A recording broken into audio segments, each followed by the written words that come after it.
বলবেন, যাও যাও যাও, তুমি নিজে জান্নাতের জন্য ভেবেছিলা, নিজে জান্নাতের জন্য চিন্তা করেছিলা, তুমি যে তোমার ছেলে মেয়েদেরকে পৃথিবীর বুকে দুনিয়াতে পাঠাইছিলা, দুনিয়ার দিকে পাঠাইছিলা, নামাজের কথা বলনি, সালাতের কথা বলনি, তুমি নিজে আগে জাহান্নামে যাও। বুঝতে পারলেন বাবা?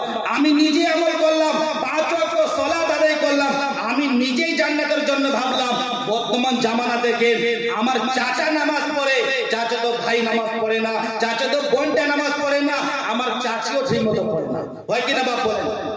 জানি না আপনাদের এলাকায় গ্রামে আছে কিনা, আমাদের এলাকায় কিন্তু অনেক আছে, অনেক আছে।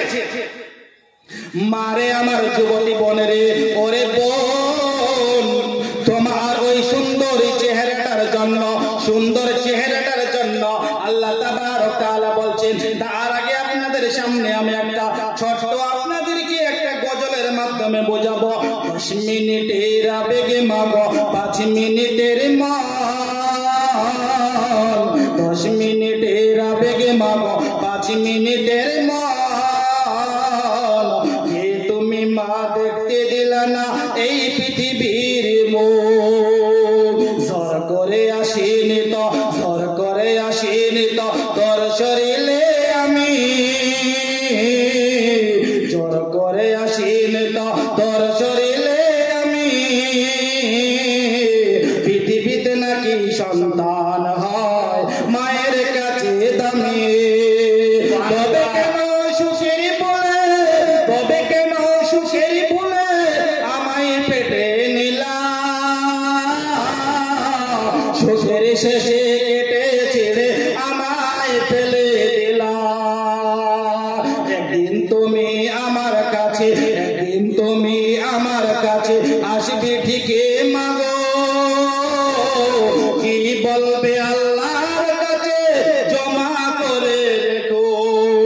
আমি তো বেঁচে গেলাম, আমি তো বেঁচে গেলাম, বেঁচে গেল মা, নইলে মরে লোকে বলতো অবৈধ সন্তান। একটু অবৈধ সুখ পেতে, একটু অবৈধ সুখ পেতে আমায় পেটে নিলাম, মা একটু অবৈধ সুখ পেতে আমায় পেটে নিলাম। কলঙ্কের শেষে তুমি কেটে ছিঁড়ে আমায় ফেলে দিলা। তোমার মাও করতো যদি, তোমার মাও করতো যদি তোমার সাথে এমন, বুঝতে মাগো সেদিন তুমি মৃত্যুর যন্ত্রটা কেমন। ওরে আমার যুবতী বোন, তুমি একটু কান খুলে শোনো, যুবতী বোন রে, ওরে আমার যুবক ভাবিরা, আপনারা একটু কান খুলে শুনবেন। আমার আল্লাহ নবী সাল্লাল্লাহু আলাইহি ওয়াসাল্লাম, আল্লাহ নবী সাল্লাল্লাহু আলাইহি ওয়াসাল্লাম নবী বলছেন, আমি সব থেকে মর্যাদা দিয়েছি মহিলাদেরকে, দিয়েছি মহিলাদেরকে দিয়েছি।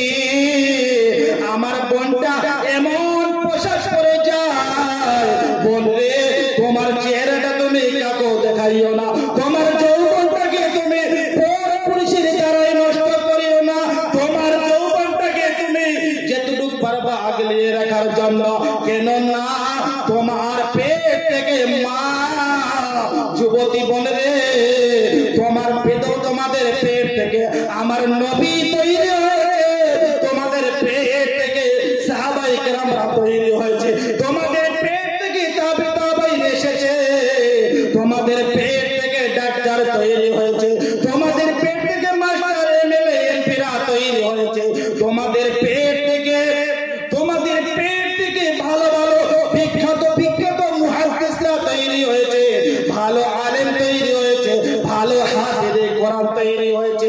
ওরে আমার যুবতী বোন, আজকে তুমি একটা সন্তানকে নষ্ট করিয়ে দিলা, কাল কিয়ামতের মাঠে আমার আল্লাহ তাবারক তাআলা ওই সন্তানকে আপনার সামনে তুলে ধরবে। বলো রহিমা, এই সন্তানটা কার ছিল? বলো রহিমা রে, এই সন্তানটা কার ছিল? বলো। রহিমাল বলবো রব্বুল আলামিন, এই ছেলেটাকে তো আমি চিনি না, এই সন্তানটাকে আমি জানি না। আল্লাহ তাবারক ওয়া তাআলা বলবেন, রহিমা রে, গভীর রাত্রি বেলা তুমি যার সঙ্গে মোবাইলে কথা বলতে, যার সঙ্গে তুমি এসএমএসে চ্যাট করতে, যার সঙ্গে তুমি হোয়াটসঅ্যাপের মধ্যে কথা বলতে, যুবক রে, আজকে তোমরা জেনায় লিপ্ত হও না। জেনা শুধু জেনা করলেই জেনা নয়। আমি মোবাইলে রাত্রি বেলা একটা অন্য মেয়ের সঙ্গে কথা বললাম, ওটাও একটা জেনা। আমি মেসেজ করলাম, ওটাও একটা জেনা। আমি মোবাইলে কথা বললে কি হবে? আমার মনটা যতটুকু আছে, আজকে আমি এলেঙ্গিয়া গ্রামে ঘুমাইলাম, আর আমি একটা অভরের মেয়ের সঙ্গে রাত্রি গভীর রাত্রি বেলা গল্প করব, মনটা আমার এখানে নাই, দেহটা এখানে পড়ে আছে, মনে হয় আমি তার সঙ্গে জেনা হবে। কেন না, শুধু জেনা করলে জেনা হয় না। যুবক রে, আজকে তোমরা পথে ঘাটে তোমরা চলতেছ, আমার যুবতী বোনেদের চরিত্রটাকে নষ্ট করিও না। ওরে আমার যুবতী বোন, ওরে আমার যুবতী বোন, তুমি অন্যের চরিত্রকে নষ্ট করিও না। যুবক রে, আজকে তুমি অন্যের একটা বোনের চরিত্র নিয়ে খেলা করবে, তোমার বোনের চরিত্র নিয়ে অন্য কেউ খেলা করবে, এটা মিথ্যা নয়, কোরআন ও হাদিসের কথা। তুমি আজকে চরিত্রটাকে নিয়ে খেলবে, তোমার বোনের চরিত্র নিয়ে খেলবে, এটা আজকে পৃথিবীর বুকে এমন একটা দৃশ্য হয়ে গেছে। আমার বাড়ির বোনটা এমন পোশাক পরে যায়, তার পোশাকের দিকে তাকায়া যায় না। তাই আল্লাহর নবী সাল্লাল্লাহু আলাইহি ওয়াসাল্লাম একটা হাদিসের মধ্যে বলে দিয়েছেন, গুরুত্বপূর্ণ হাদিস, বলছে মা আসফালা কাবাইন মিনাল ইদারি ফাফিন্নার। পুরুষ রে, ওরে আমার যুবক ভাইরা, বাপজিরা, আপনারা মন দিয়ে শুনবেন। প্রথমে আপনাদেরকে বুঝাই দিয়ে আল্লাহর নবী সাল্লাল্লাহু আলাইহি ওয়াসাল্লাম বলছেন, মা আসফালা কাবাইন মিনাল ইদারি ফাফিন্নার। ওই ব্যক্তিটা জাহান্নামে যাবে, ওই পুরুষটা জাহান্নামে যাবে যেই পুরুষটা গাঁটুর নিচে কাপড় পরিধান করে। বলেন বাবা, আজকে বর্তমান জামানায় দেখা যায় আমার আপনাকে আপনারা তাড়াতাড়ি প্রধান বক্তাকে নিয়ে আসুন স্টেজে। যুবক ভাই আমার ধ্যান দিয়ে দেখবেন যে বর্তমান জামানায় আল্লাহ নবী সাল্লাল্লাহু আলাইহি ওয়াসাল্লাম হাদিস বলছেন যে মাহাসফালা কাবাইন মিনাল ইদারি ফাফিন্নার। ওই পুরুষটা জাহান্নামে যাবে যেই পুরুষটা গাঁটুর নিচে কাপড় পরিধান করবে। দেখা যায় বর্তমান জামানায় আমার যুবক ভাইরা প্যান্ট শার্ট পরে তারা গাঁটুর নিচে কাপড় পরিধান করে। যুবকদেরকে বলবো, যুবক ভাই, তুমি তোমার সুন্দর চেহারাটার দিকে তাকাচ্ছ, চেহারাটার দিকে তাকাইলে হবে না, চেহারাটা খারাপ হতে পারে।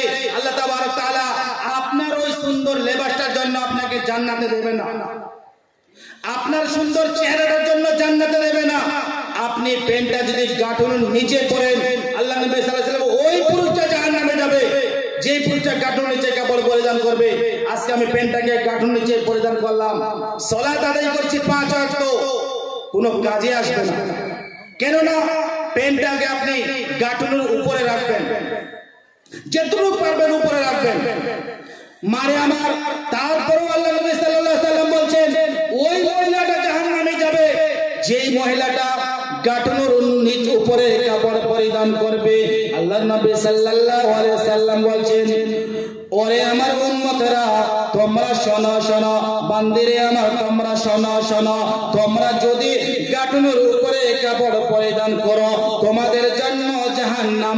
মারে আল্লাহ নবী সাল্লাল্লাহু আলাইহি ওয়াসাল্লাম বলছেন, আমি তোমাদেরকে পৃথিবীর বুকে সবথেকে বড় মর্যাদা দিয়েছি, তোমাদেরকে পর্দার ভিতরে থাকার জন্য।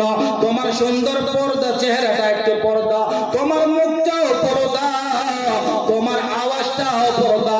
ওরে মা, আজকে আপনি কোরআনে কারীম পড়লেন, আজকে আপনি কোরআনে কারীম পড়বেন, নরম আওয়াজে পড়বেন, আপনার আওয়াজ যেন বাড়ির ভিতরে থাকে।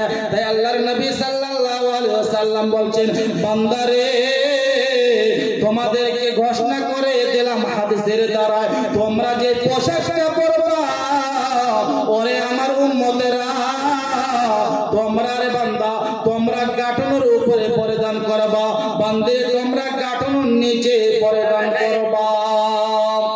একটু কমিটিকে বারবার বলা হচ্ছে আপনারা তাড়াতাড়ি প্রধান বক্তাকে স্টেজে নিয়ে আসুন। অনেক দের থেকে এলান হচ্ছে, আপনারা নিয়ে আসছেন না কেন? টাইম ওভার হয়ে গেছে, 9টা টাইম ছিল, 9:10 বাজে এখন। তাড়াতাড়ি নিয়ে আসুন, অপেক্ষা হচ্ছে এখানে। হে ভাবক ভেবে দেখো বসে নিরালায়, গজব কেন রে দুনিয়ায়। হে ভাবক ভেবে দেখো বসে নিরালায়, গজব কেন রে দুনিয়ায়, শান্তি কেন নাই রে দুনিয়ায়। খাঁটি ধর্মিক নাই কো দেশে, মুসলিম চলে কাফের